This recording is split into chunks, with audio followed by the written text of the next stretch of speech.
Dans une de mes précédentes vidéos, j'ai fait part du fait que j'avais été volé par un de mes salariés une fois de plus. Et certaines personnes ont osé dire dans les commentaires que c'est normal que je sois volé vu que je ne rémunère pas bien les gens. Et je voudrais donc qu'on parle de ce sujet dans cette vidéo. Êtes-vous d'avis que quand on ne rémunère pas bien un salarié, ceci lui donne le droit de se servir et de récupérer son manque à gagner par le vol? C'est une vraie question.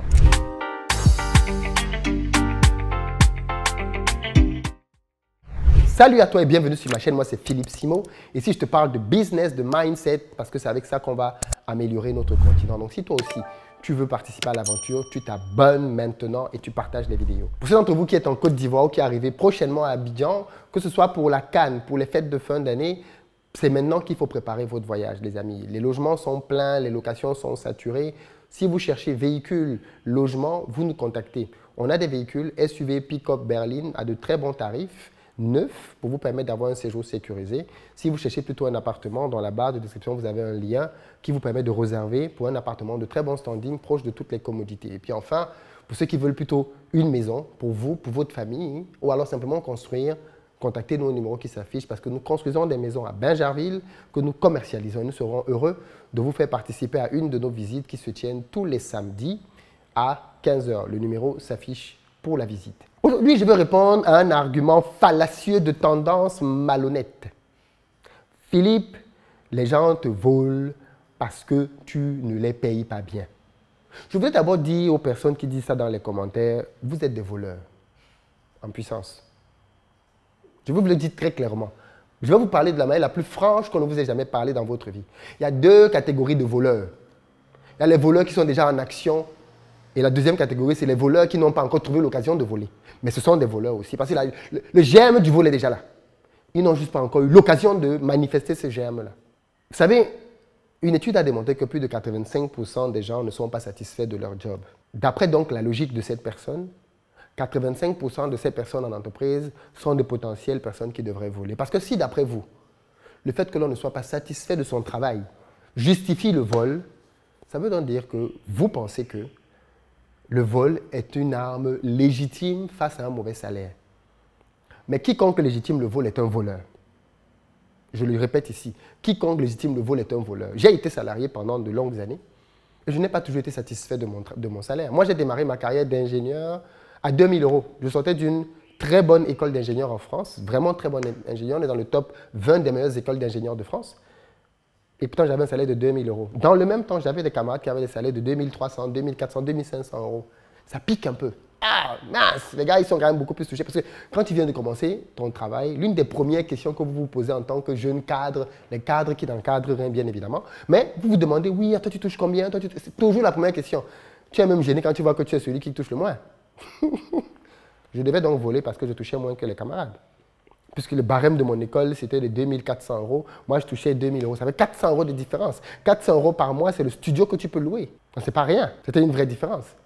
Est-ce que je devais donc voler? Non, pas du tout. J'ai simplement compris que je devais travailler davantage, apprendre davantage pour augmenter ma valeur et négocier mes augmentations.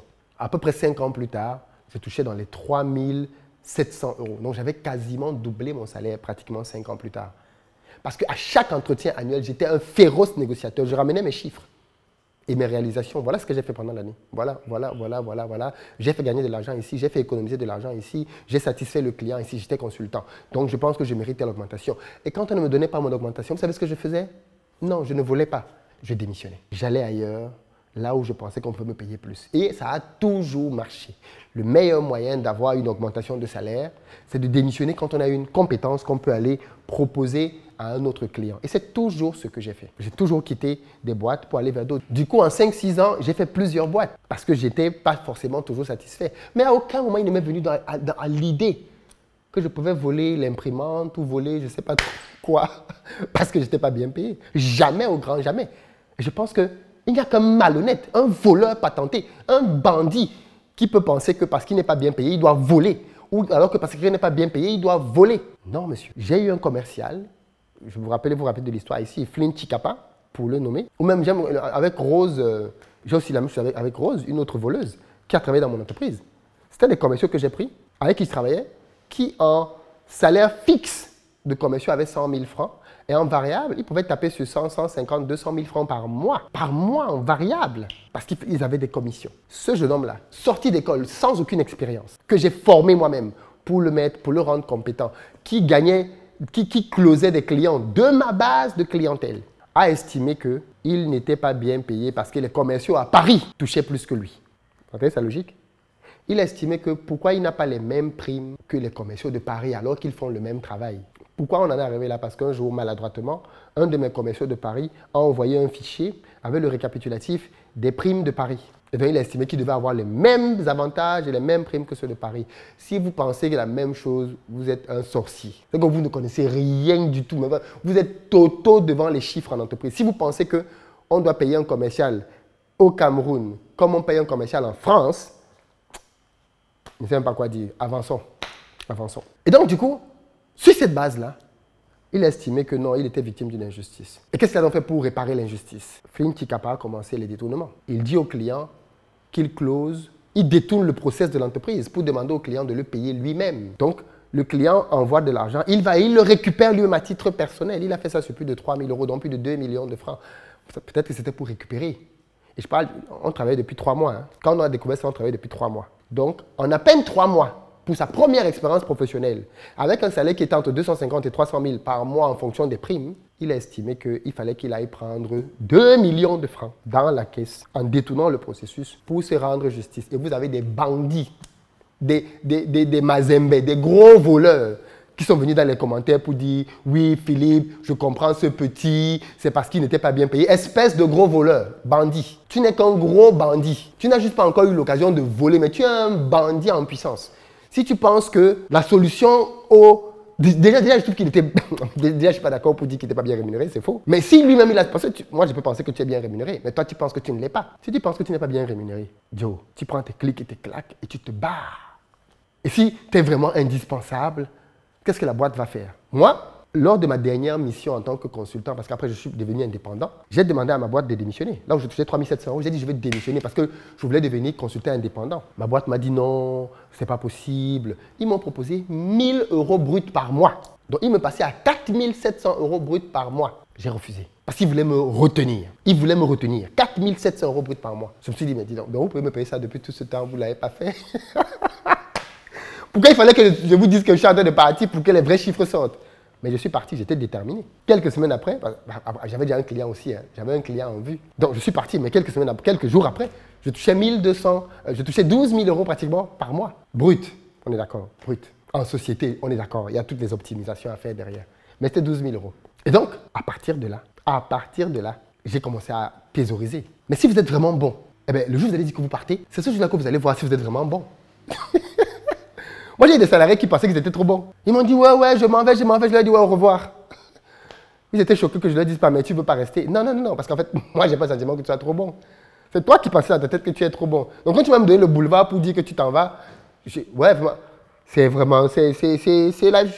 dommage, mais bon, c'est la vie, au revoir. Je n'insiste pas, tu t'en vas. Mais si quand quelqu'un est vraiment bon, je l'appelle. C'est quoi le problème? C'est l'argent, c'est quoi? Qu'est-ce qui bloque? C'est les primes, c'est quoi? En général, les gens qui sont bons sont smart. Et ils comprennent rapidement les choses. Mais ce sont les voleurs patentés qui ne comprennent rien du tout. Toto ne comprend rien. Alors certes, c'était un bon commercial, mais c'était aussi un voleur, un bon voleur. Mais j'ai vu des gens venir défendre ça. Oui, non, Philippe, c'est parce que tu ne rémunères pas bien qu'il vole. Non, le vol n'est pas excusable. Les ministres vont dire quoi? Oui, c'est parce qu'on n'est pas bien payé qu'on vole. On n'est pas bien payé. C'est pour ça qu'on doit voler. C'est ça? Si un ministre vient vous dire ça, vous allez être d'accord? Il vole l'argent parce qu'il n'est pas bien payé. Il détourne l'argent. Vous allez être d'accord? Non. Alors pourquoi vous êtes d'accord quand c'est un salarié qui vient dire ça? Si ce n'est parce que vous avez vous-même en vous la graine du vol, la semence du vol est en vous. Soyez délivrés. Je vais vous imposer les mains. Soyez délivrés du vol. Soyez délivrés. C'est incroyable. C'est juste incroyable. Donc non. Non. À aucun moment, le fait d'être mal payé justifie le vol. Non. Rien ne justifie le vol. Si ce n'est le fait que toi-même tu sois déjà un voleur. C'est tout. Il faut être clair avec ça. Après, on peut changer. Hein? On peut changer dans la vie. Mais il n'est pas question de venir justifier le vol en disant oui, non, c'est parce que... Non. Tu voles, tu es un voleur. C'est tout. Aussi simple que ça. Et ça fait beaucoup de mal aux entreprises. Parce qu'il y a beaucoup de voleurs là en puissance qui sont en train de suivre cette vidéo en ce moment-ci et qui essayent de me critiquer dans les commentaires. Ils réfléchissent à comment ils vont formuler leurs critiques. Parce que l'esprit de vol qui est en eux n'est pas content. Quand ils entendent comment je parle, là, ils se sentent jugés, ils se sentent condamnés. Et ils se disent mince, Comment je peux le contrer dans les commentaires? Calme ton esprit de vol et calme-toi. Accepte cette vérité qui te fait mal, mais qui va te faire du bien à la fin de la journée. On ne justifie pas le vol. En tout cas, les voleurs ont toujours des justificatifs. Ils ont toujours des justificatifs. Donc, les amis, en conclusion, rien ne justifie le vol. Ok? Rien ne justifie le vol. Si quelqu'un a volé, c'est parce qu'il voulait voler. Il pouvait demander. Il y a peut-être des circonstances atténuantes. S'il a demandé, si je ne sais pas trop, moi. Je veux dire, quelqu'un qui... j'en sais rien. Et quand j'ai une situation atténuante, ça peut prêter à confusion. J'en sais rien. Mais dans ma tête, j'ai pensé à quelqu'un qui n'a pas mangé et qui a peut-être volé une pomme. Et encore, pourquoi il n'est pas allé travailler? Enfin, je veux dire, c'est difficile de justifier le vol. Et je pense que nous ne devons pas entrer là-dedans, dans la logique de vouloir justifier le vol. Non, surtout en entreprise. L'entreprise est une entité morale. Et chaque personne qui vole l'entreprise affaiblit l'entreprise. Et à force de l'affaiblir, cette entreprise va être fermée et on va tous se retrouver au quartier. Et à ce moment-là, il n'y aura plus personne à qui voler. Vous savez ce qui est drôle avec le vol, c'est que quand vous volez, vous détruisez ce que vous avez de plus précieux, votre réputation. Rien ne vaut la réputation. C'est ce que beaucoup de gens ne comprennent pas. Ils pensent qu'on peut voler sans sentir indemne. Le jour où on sait que c'est toi, dans les affaires, rien ne vaut la réputation. Quand les gens vont commencer à savoir dans les affaires que tu n'es pas fiable, que tu es quelqu'un qui peut prendre l'argent d'un contrat et qui n'exécute pas le contrat, c'est fini. C'est une question de temps. Mais ta réputation va être gâchée au fur et à mesure. Au fur et à mesure, ta réputation va être gâchée. Parce que tu n'es pas fiable. Et rien ne vaut ton honneur et ta réputation. Rien du tout. Donc évitez de vous mettre dans des positions où on va pouvoir vous humilier parce que vous vouliez voler pour gagner quelque chose qui n'en valait même pas la peine. Travaillez pour avoir ce que vous voulez, pour vous acheter ce que vous voulez. Et quand vous ne pouvez pas considérer que ce n'est pas le moment, vous n'êtes pas prêt. N'ayez pas les longs yeux. Ça ne va vous amener nulle part. Préparez-vous, travaillez, et puis en son temps, les choses vont arriver. Moi-même, j'ai des projets qui me dépassent. J'ai des projets en milliards, mais je n'ai pas cet argent. Je vais aller voler. Donc, comme j'ai des projets en milliards et que je n'ai pas ces milliards, je dois voler. Non, je travaille, j'attends. Les opportunités vont venir. Dieu fait grâce. On est encore là, on est en santé. Donc non, vraiment, sortons de la logique de justifier le vol par les salaires et autres. Si vous n'êtes pas satisfait, parez-vous.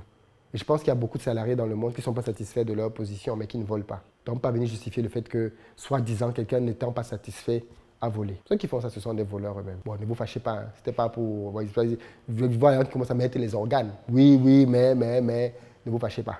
OK? Soyez juste délivrés du vol. À très bientôt.